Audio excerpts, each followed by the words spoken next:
We are emotional beings, first and foremost. Sharon Horne-Ellstrom here. Welcome to day 33 of our Beyou 365-day challenge. To do one thing every day that improves us. This month, we are focusing on, or this segment of the annual challenge, we're focusing on the emotional aspects of our life. Remember the life framework, the 9 different areas and aspects of our life that we can divide it up into. And maybe by October, I will come up with 3 more areas that we want to emphasize. But for right now, we're just focusing on these 9, one each month. We did physical last segment or last month. And this segment, we are focusing on emotional. Why? Because February is kind of an emotional month for a lot of people. I've got my son's birthday, my granddaughter's birthday. We've got Valentine's Day, all kinds of things that make us think about emotions. Now, how do you feel about that statement that I made at the beginning? We are human beings, and we are first and foremost emotional beings. We're emotional beings, we're spiritual beings, we're physical beings, but we think with our brains and our intellect, and that's how we make decisions and choices. And we decide if we're going to buy something or not. We decide if we're going to be in a relationship with someone or not. And we think that it's all based on our logic and our thinking and our subjective analysis or our objective analysis of the situation. Guess what? Not true. And then bunches and bunches of scientific studies, and even the ancient Greeks, I think they were called rhetoricians or something. So back in Greek, they have something called pathos, which means people can be convinced to do something or manipulated into doing something based on their feelings alone. Maybe that's why there's so much fear in the media these days, because fear is apparently the strongest motivator and the strongest, and that makes sense, right? Back to the fight and flight days of our reptilian brains when, hey, if you're being chased by a tiger, you probably are going to run or find some way to defend yourself so that you can survive.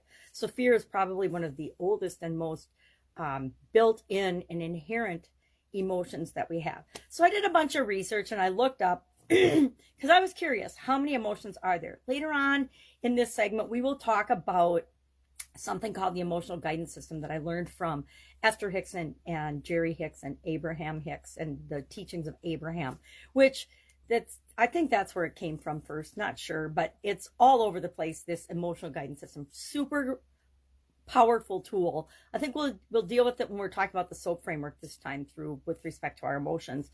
That'll be one of the tools that we talk about in detail. But I got curious about, okay, well, what are the emotions? What do people categorize and think of as our primary emotions? And there's all kinds of graphics. You can Google it. And I'm sure I used to like when Google told you how many searches, and maybe it's only on our computers, not on our phones, how many searches came up in how much time, because I think that gives you an idea of how much volume and how many people are out there looking into a similar topic.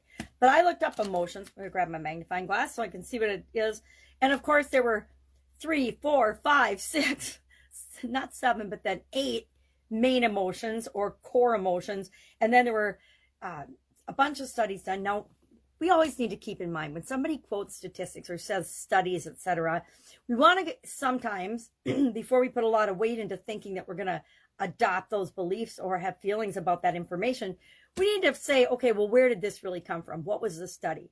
Now, it seems this study was done on 800 men, and they came up from the University of California, Berkeley, with 27 different possible emotions. And I'm going to read those and share them because I thought it was interesting. But I noticed they specifically said that the study was done on 800 men, and they watched 2,000 videos. That was the foundation of this 27 different emotions. Okay, so what is considered the 8? And I'm going to say 8 because they come in pairs of primary emotions. And emotions can, there was something I was thinking about that.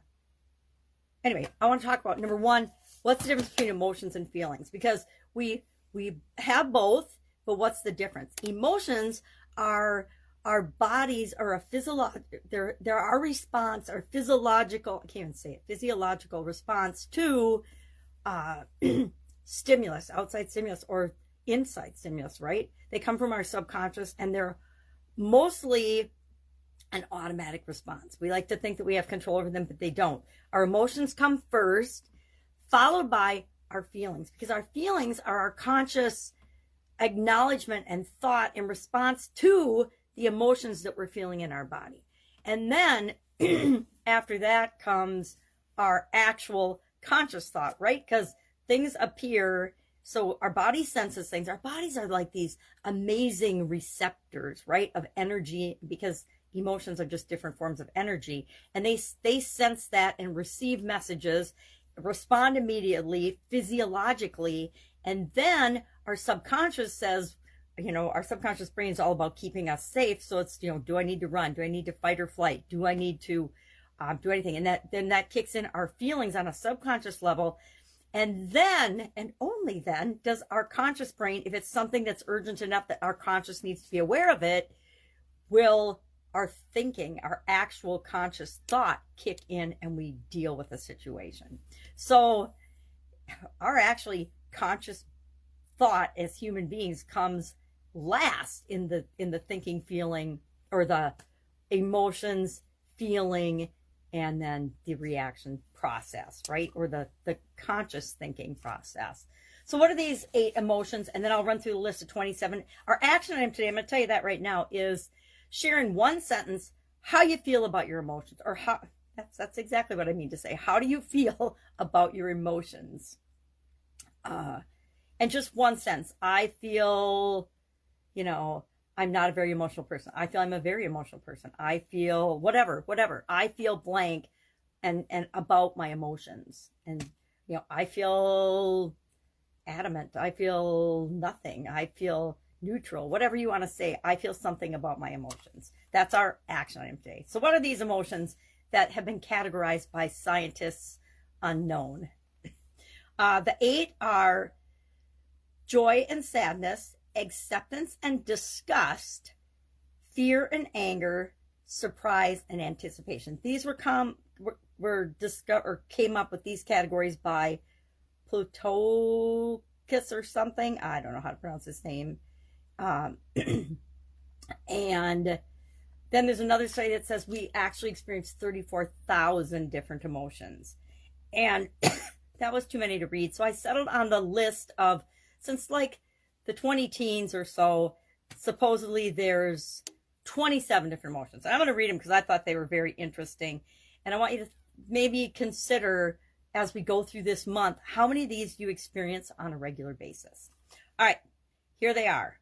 Admiration, adoration, aesthetic appreciation, meaning, appreciating beauty or what's beautiful to you, amusement, anger, anxiety, awe, awkwardness, boredom, calmness, confusion, craving, disgust, empathetic pain, entrancement, excitement, fear, horror, interest, joy, nostalgia, relief, romance, sadness, satisfaction, sexual desire, and surprise. So I guess that doesn't surprise me as a man's list of things that would be the top 27 categories. And then, of course, these 27 can be divided down to 34,000 others. Why?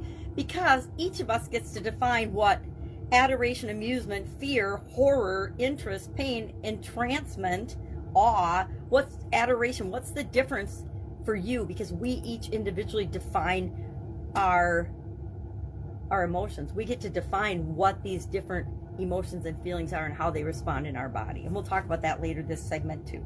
So those are according to scientists, and I use scientists in air quotes on purpose because some of these studies, like I said, this 27 that came from the University of Berkeley that everybody on social media is adopting, or the big social media companies are sharing, it's only based on a study of 800 men. It's kind of like it takes 21 days to form a habit. One study, one scientific small, like it was on a really small group of people, study showed that in 21 days these people were able to do something. And then a motivational speaker picked it up and it went around and around and around. It's kind of like the telephone game. Gets twisted into now everybody kind of believes that it takes 21 days to form a habit. Bullpucky, by the way, we'll talk about that throughout the challenge as well.